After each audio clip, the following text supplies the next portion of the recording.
Hai teman fit, kembali lagi di channel My Fit Daily Dose bersama aku Naomi. Buat kalian yang baru banget mampir di channel ini, nama aku Naomi, aku adalah yoga instructor dan juga pre dan postnatal yoga instructor. Di My Fit Daily Dose aku sering banget share tentang yoga, pilates dan juga olahraga di rumah yang bisa kalian ikuti. Nah, jadi hari ini aku akan ngebahas tentang olahraga atau latihan yang bisa kalian lakukan setelah melahirkan. Nah, biasanya disebut dengan postnatal exercise atau postpartum exercise. Aku akan share beberapa video yang bisa teman-teman ikuti untuk latihan di rumah setelah melahirkan, baik itu lahiran melalui pervaginam maupun melalui operasi sesar. Di hari pertama ini aku akan jelaskan dulu tentang diastasis rekti dan juga kira-kira olahraga apa sih yang sebaiknya dihindari kalau kita memiliki diastasis rekti. Buat teman-teman yang masih asing dengan istilah ini, kalian bisa lihat detailnya di sini.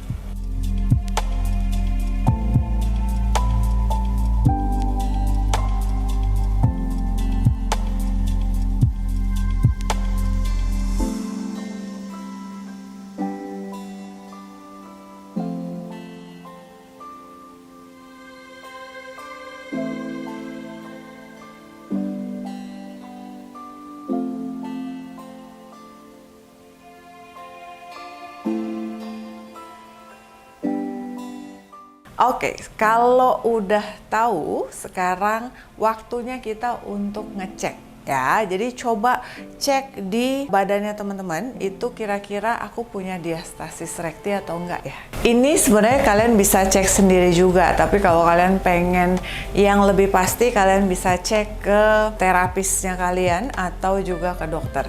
Nah, aku akan bantu teman-teman untuk gimana caranya sih biar tahu aku punya atau enggak. Kalau aku punya, itu seberapa lebarnya. Oke, yuk kita sekarang duduk dulu tiduran di sini. Oke, jadi kita akan mulai dulu tiduran di posisi seperti ini. Lututnya ditekuk ya. Nah, teman-teman cari alas yang rata ya, kayak gini, kayak di lantai kasih yoga mat gitu. Jangan di kasur, karena kadang-kadang di kasur itu kan terlalu empuk. Nah, jadi badannya bisa masuk. Sementara kita mau ngecek ya, jadi alasnya itu sebaiknya yang datar. Oke, dah ya.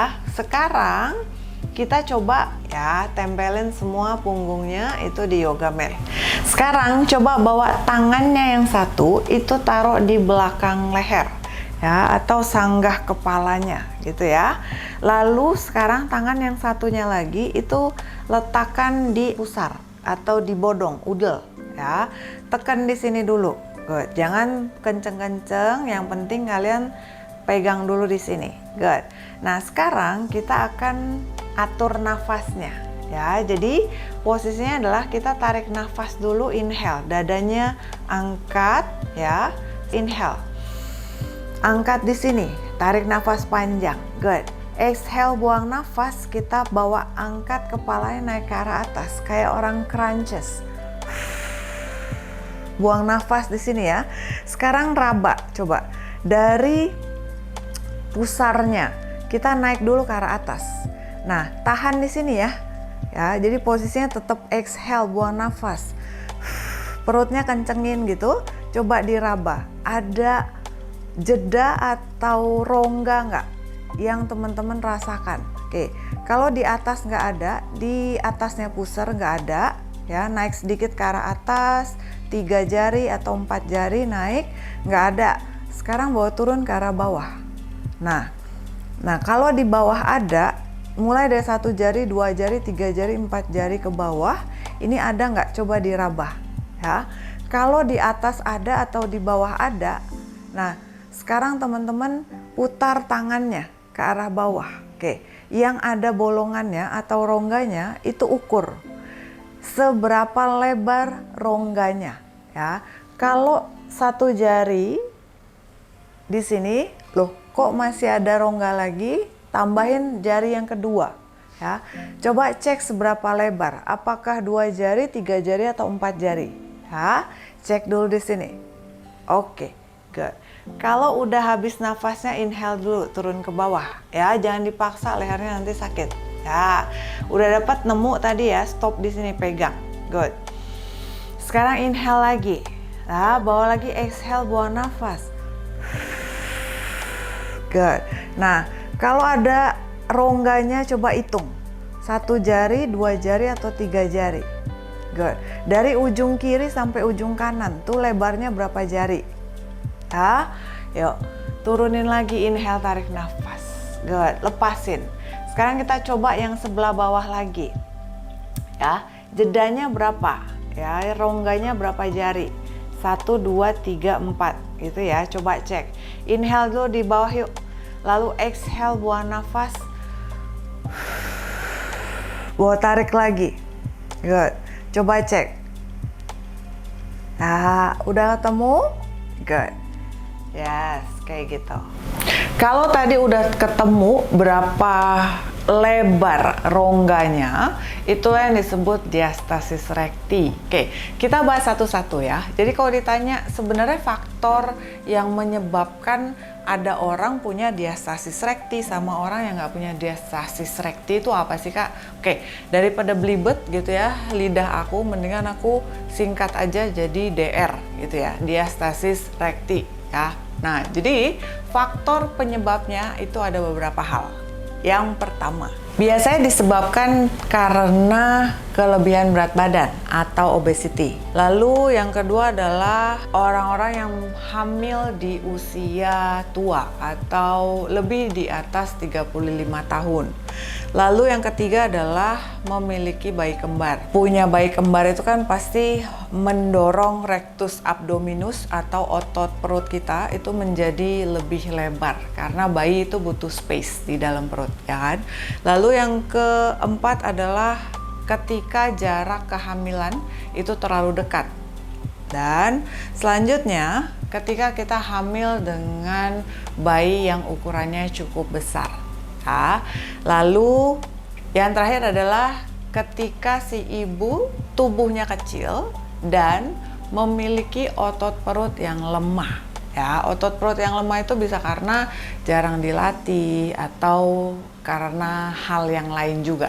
Jadi itu tadi beberapa faktor yang menyebabkan seseorang atau ibu memiliki diastasis recti. Kalau ada pertanyaan, DR ini bahaya atau enggak sih, Kak? Gitu. Bahaya atau tidaknya itu tergantung dengan kondisi DR-nya. Jadi maksudnya seberapa tingkat keparahannya. Tapi kalau ditanya ini normal atau tidak, normal. Ya, maksudnya gini, kebanyakan ibu-ibu memiliki DR. Tapi, kalaupun dikatakan bahwa ini tidak berbahaya, tapi DR itu cukup mengganggu. Seberapa mengganggu sih? Pertanyaannya kayak gitu ya. Seberapa mengganggu?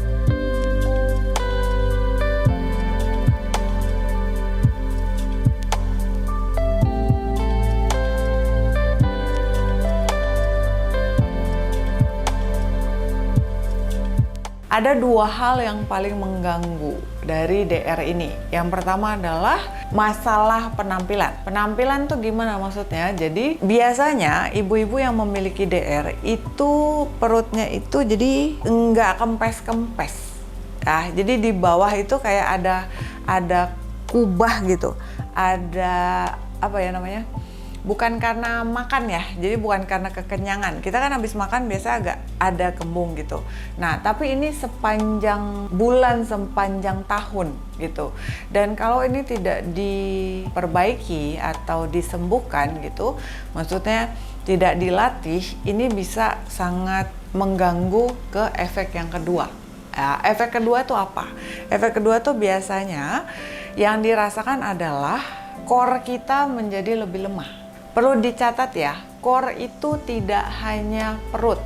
Nah, jadi kalau kita latihan kencengin core-nya, itu bukan cuman otot perut. Core itu mulai dari punggung, ya, atas di sini sampai di bawah. Lalu juga otot perut. Nah, jadi kalau ditanya, emang kenapa, Kak, kalau mengganggu si core-nya? Oke, kalau otot core kalian lemah, bawaannya biasanya gampang back pain. ya, cepat lelah, ngangkat barang itu kok rasanya pegel, nunduk sedikit itu pegel, suka encok. Nah, kalau ditanya ini enak apa enggak, kalian yang bisa ngerasain ya. Sebenarnya kalau ditanya bukan karena oh aku udah berumur kali ya, aku udah tua kali ya, bukan.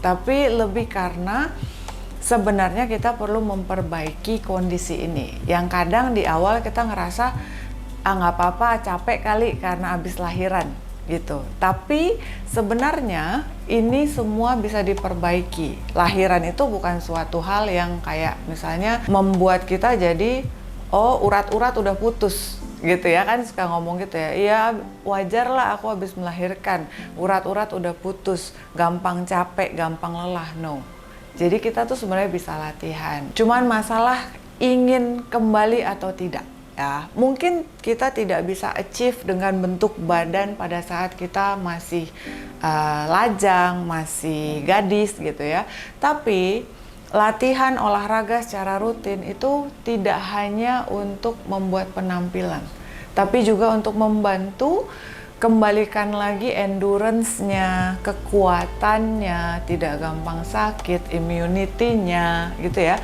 otot-otot di badannya ya, otot perut, otot core, terus juga di pelvic. Nah, kalau masalah di pelvicnya lemah, pasti teman-teman udah tahu karena aku udah sering bahas di video Kegel. Suka sering itu adalah yang dirasakan inkontinensia. Inkontinensia apa? Biasanya urin kayak gitu ya. Gampang pipis, tiba-tiba kok cerut-cerut gitu. Nah, kadang kita nggak sadar, ignore gitu. Ya nggak apa-apa, dikit doang. Nggak apa-apa awalnya, tapi lama-lama cukup mengganggu gitu ya. Jadi ada baiknya teman-teman tuh kembali berlatih ya setelah lahiran ya, minimal olahraga, nggak harus lompat-lompat, nggak harus lari-lari kayak gitu, enggak. Banyak kok latihan yang low impact teman-teman bisa lakukan di rumah, tapi cukup membantu untuk mengembalikan kondisi tubuhnya lebih fit, terus kemudian nggak gampang capek, imunnya bagus, ototnya juga bagus. Ingat lagi ya, otot tidak cuman untuk bikin badan kekar, no, tapi kita butuh otot untuk melakukan aktivitas-aktivitas sehari-hari untuk lebih mudah ya, jadi lebih kuat gitu ya Mam. Sekarang kalau kalian udah ngecek, coba berapa jarak diastasis rektinya kalian? 1 jari, 2 jari, atau 3 jari? Atau 4 jari malah? Nah, tulis di komen ya. Sekarang pertanyaan selanjutnya. Apa sih yang harus dilakukan kalau kita udah tahu nih sebenarnya kita punya DR? Nah, yang pertama adalah hindari olahraga atau aktivitas yang melibatkan otot perut. Nah, jadi kayak nanti aku akan jelaskan beberapa olahraga yang common banget, yang sering banget dirasa kayak gini, perut aku gendut, aku harus latihan kayak gini. Nah, padahal ketika kalian latihan kayak gitu, tapi kalian punya DR, itu justru memperburuk si DR-nya. Oke, jadi nanti perhatikan baik-baik ya, kira-kira olahraganya apa saja. Oke, yang pertama, jadi hindari aktivitas atau olahraga yang melibatkan otot perut berlebihan. Kedua, jaga berat badan ya. Nah, bukan artinya kalau misalnya gini, kita udah lahiran ya kan, masih menyusui gitu, 6 bulan sebelum anak empasi gitu. Nah, aku tuh belum boleh diet, belum boleh ini. Diet tuh nggak harus menyiksa, diet tuh nggak harus makan super minim, enggak. Kalian bisa diet tuh diet balance ya. Diet yang untuk ibu menyusui ada. Jadi ada baiknya kita juga menjaga berat badan kita ya. Selanjutnya adalah kurangin dulu mengangkat barang-barang atau beban yang cukup berat ya. Karena biasanya kita pasti akan kayak otomatis gitu nahan perut atau nahan di otot perut di sini. Sekarang langsung aja aku kasih tahu beberapa latihan yang sebaiknya dihindari. Jadi jangan dilakukan ya selama teman-teman mengalami DR. Yang pertama adalah crunches. Jadi crunches itu seperti apa? Seperti ini. Jadi teman-teman sebaiknya menghindari hal ini ya. Bawa angkat di sini. Nah, ini jangan dulu kalau teman-teman punya DR ya. Exhale kayak gitu.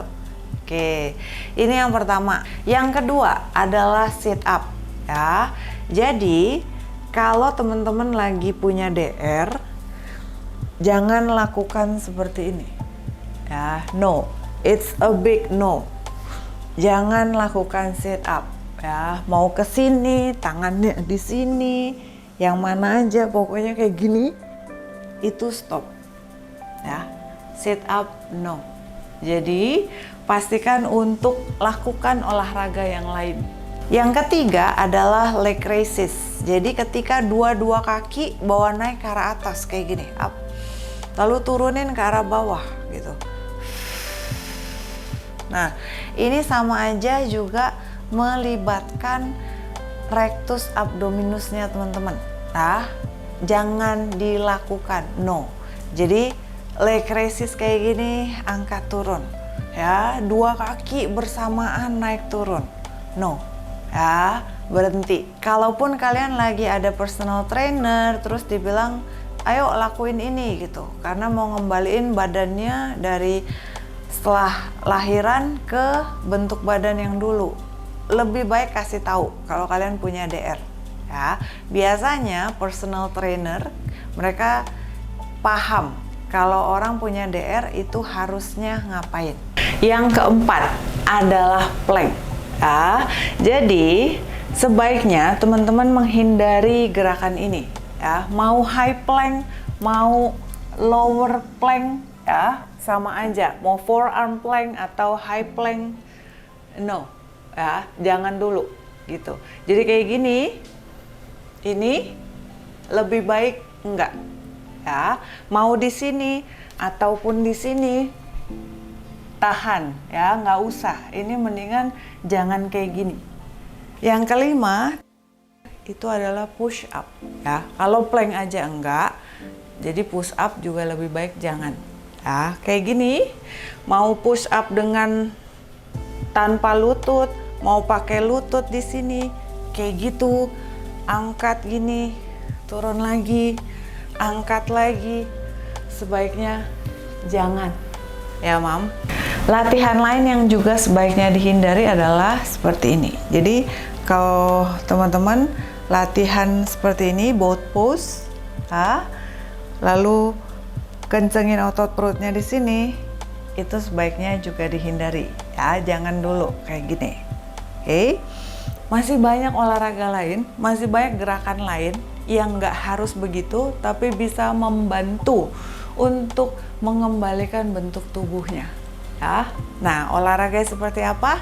Besok kita akan ketemu lagi di video berikutnya. Kita akan latihan bareng-bareng untuk mengembalikan atau memperbaiki DR diastasis rektinya teman-teman semua.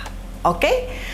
Jangan lupa share ke teman-teman kalian video ini biar mereka juga mendapatkan manfaatnya, terutama teman-teman yang ngerasa kayak kok badan aku nggak balik-balik ya abis hamil gitu. Kalian boleh kasih tahu, kalian boleh bisikin, nonton deh ini, share videonya ya, share videonya sama mereka. Dan jangan lupa komen di bawah, kalian kasih tahu kalian punya diastasis rekti atau tidak, berapa lebarnya, kemudian juga apa yang sudah kalian lakukan selama ini. Oke? Dan buat yang belum subscribe channel MyFit Daily Dose, please subscribe channel MyFit Daily Dose. Buat yang udah subscribe channel MyFit Daily Dose, thank you very much, terima kasih banyak. Aku akan ketemu lagi sama kalian di video berikutnya. Jangan lupa tetap jaga kesehatan, stay healthy and fit. Bye-bye.